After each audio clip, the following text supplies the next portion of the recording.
here today with Mike Welch, Director of Government Affairs, and Kobe Moran, Lead Investigator for Merkel Science. And we're going to talk about the Senate hearing today, which focused on understanding the role of digital assets in illicit finance. So, Mike, it was fascinating to hear the Senators' views and questions today in the hearing. What really were the key takeaways for you?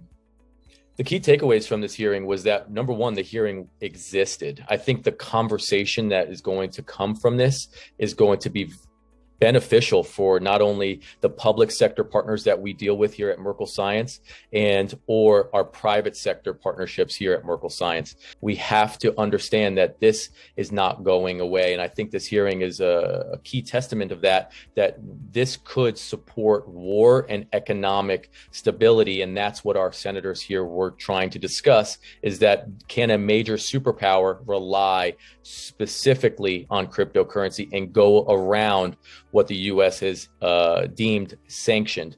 And here at Merkel Science, we follow that because we have the ability to kind of follow the money here. We have the ability to go beyond the blacklist. We can go beyond the OFAC sanctions and follow those funds internationally within seconds. For sure, absolutely. And how much of that do you think is driven by the president's executive order that was issued the other day, this change of viewpoint and more interest potentially? So President Biden's executive order definitely laid the groundwork for this conversation to be had. But we want to make sure that our senators are using the information that the private sector industry is providing them, because we heard it from our statistics, and our key takeaways from this is that only a certain percentage of illicit activity on cryptocurrency is being used, but yet that is what is fueling the main conversation of what cryptocurrency is being used for. And mostly we always hear cryptocurrency being used for illicit activity when that is not the case. A lot of the conversation today certainly revolved around sanctions and the use of crypto to evade sanctions. And Senator Warren's bill certainly seemed to target this particularly. What are your thoughts on her bill proposal, and how do you think it will affect the way that US tracks sanction evasions?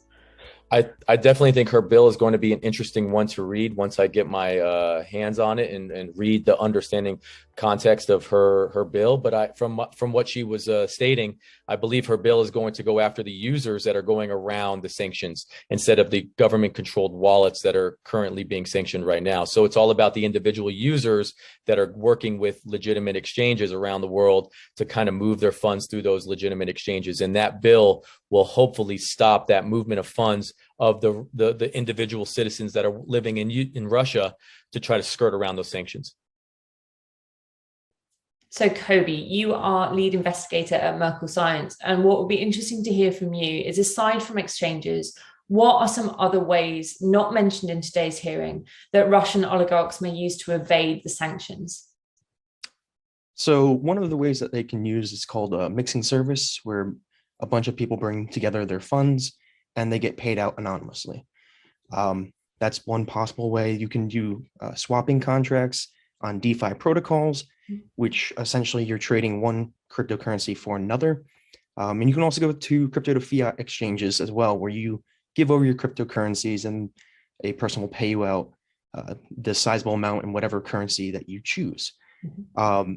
It all depends, though, on trading volume and actual assets on hand.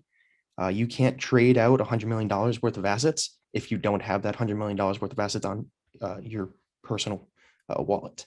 So it's a possibility that they could use it, but it's up to law enforcement partners working hand in hand with blockchain intelligence companies such as ourselves to follow that money, to stop that, or to seize it in the best case scenario.